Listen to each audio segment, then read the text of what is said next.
The tank engine, for its size, is the most versatile thing on rails. And the tender engines are responsible for all the passengers and heavy goods that arrive on the island of Samoa.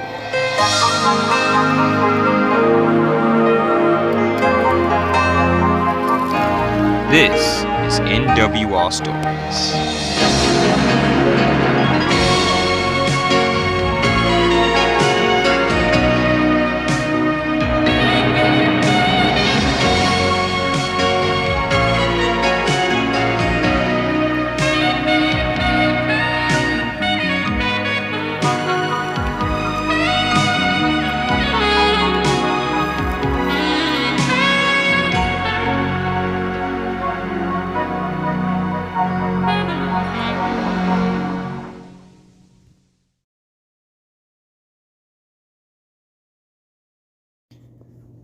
Passenger panic.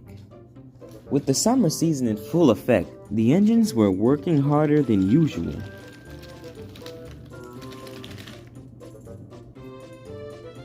All around the railway, the engines were puffing back and forth with coaches and freight cars. During the summer months, that's when the goods traffic starts to pick up. And most of the engines are either pushing cars around the docks or leaving with heavy goods trains. Goods weren't the only thing piling up though. The engines have been puffing around carrying tourists around the island, because during this time of the year, a lot of people from the mainland arrive on the island for their vacation. However, nobody felt the passenger rush as heavy as the Great Western engines that ran the branch line near the harbor. With their branch line being near the coast, Duck and Oliver were busy taking passengers to the beach and through all the sights around the coast of the island. It brought great revenue for the branch line, but it wasn't without its troubles. Hey my, sorry sir, I did not mean for that to happen. You mongrel, you made me spill my bloody coffee. You should watch where you're going, you four-eyed moron. Who are you calling a four-eyed moron, you hard-headed heathen? What did you just say to me? I called you a hard-headed heathen. Can't you comprehend simple English? That's it. I want to see hands in the air.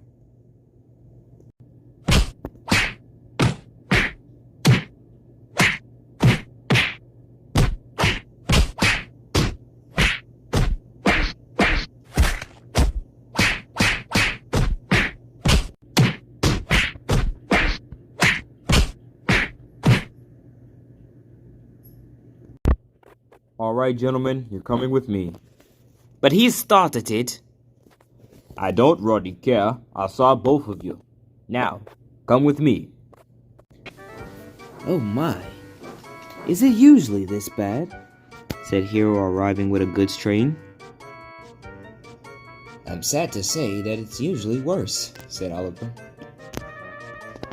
This is the third fight I've witnessed all week. It's like the heat is making these passengers very irritable, replied Duck. I see. Well, don't dread on it too much, my friends. You know, always make the best out of a bad situation. And maybe by following your example, the passengers will start feeling the same. And we'll all be happy, said Hero with a smile on his face.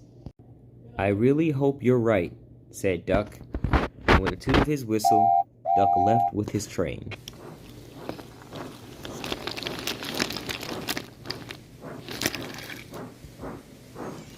Duck was moving down the line at a very quick pace, trying to get his train on time. Even though he was traveling at a quick pace, he made sure not to bump the coaches, causing discomfort to the passengers. Soon, Duck arrived at Napa Station. It was a long run, but he soon got there only 2 minutes late. I'm only a little bit late, but at least I made it, said Duck. But soon, Duck's good mood was ruined. A man had walked out the coaches and started yelling at him. Huh, I was 2 minutes late. Thanks to you. Well, I'm sorry, sir, but sometimes we run into things that cause the train to be late. Well, I don't really care. This railway is the worst. I will write my reviews and it won't be nice. And the man walked away. Duck couldn't help but feel guilty. He felt very sad after what the man said to him, and he was in a bad mood. I pretty much enjoyed the ride, said a woman. She noticed that Duck was upset due to the ride not going well. But she assured him that she had a fun time, and she did get here on time. Duck could not help but feel very relieved after this, and the woman soon walked away. That night, Duck decided to tell the other engines about the woman that he saw at the station. And if it wasn't for her, I would have thought that I let the railway down.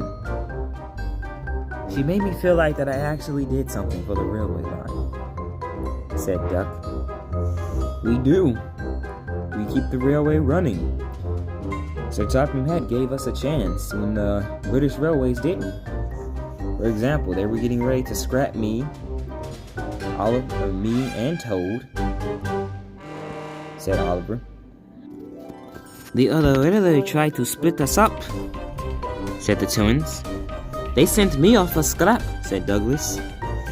But we found new lives on here, said Donald.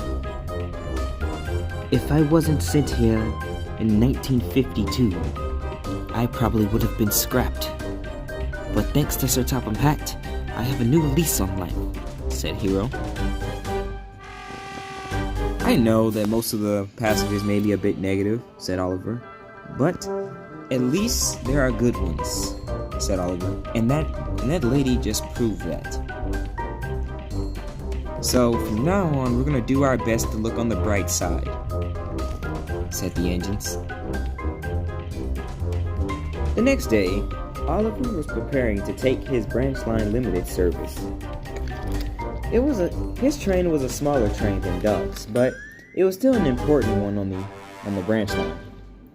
Soon he was ready to go. He tooted his whistle, and he soon left the station. Soon Oliver was moving down the line without a care in the world. He loved this branch line service because he really got to saw most of the branch line. Amazing, said Oliver, traveling through the countryside. Soon Oliver arrived at the station on time and steamed right into the station.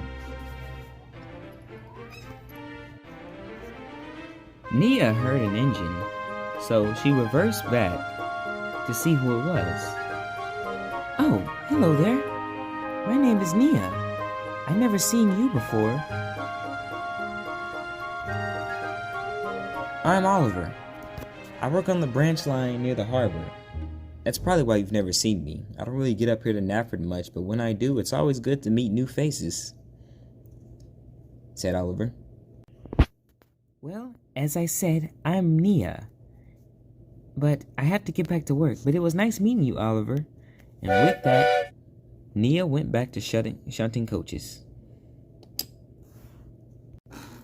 What a nice engine, said Oliver.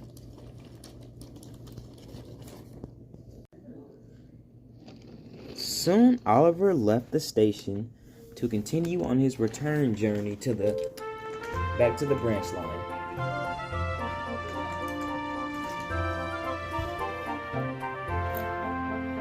On his way back to the shed, Oliver soon saw a woman waving a red flag at the level crossing. This seems urgent, said Oliver. I wonder if she's okay. Hello there, number 11. My car has broken down, and I need help getting back to the station. Can you please help me? Said the lady. Yes, ma'am, no problem. Go ahead, hop on in, said Oliver. What's the hold up? Said a man in the coach. I don't have time to wait for her. But Oliver lost his patience with the man. He looked back and said, all passengers are important, whether they're on the train or not. Hop on in, ma'am, said Oliver. Soon, with a toot of his whistle, Oliver soon made his way back to the station. Soon, slowly but surely, Oliver made it to the station. Well, I'm a little late, but at least I made it, said Oliver. But then there were trouble. The man that yelled from the coach walked out. Excuse me, you don't know who are you talking to, sir? I will let you know that all I gotta do is talk to the fat director, and he will have you scrapped, said the man. Oliver soon snapped back at the passenger. Go ahead and try. He won't listen to the complaint of a displeased passenger. How dare you? Why I oughta... Excuse me, sir, but you shouldn't be speaking to him like that. Oh yeah? Why not? Because, at the end of the day, he got us here on time and safely. Still doesn't give him the right to speak to his superiors that way. Well, I will have you know that my husband disagrees. Oh yeah? Well, who's your husband? That would be me. And out from the shadows stood Richard Hatt, the son of Sir Stephen Hatt, the aka the Fat Controller. Who is he? Does he want to box or something? No, sir. My name is Richard Hatt, son of the Fat Controller, and I will inform him about your recent incidents at the station.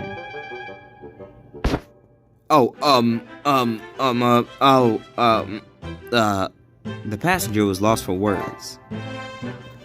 And soon he left the station. Pay no mind to him, said Richard Hatt.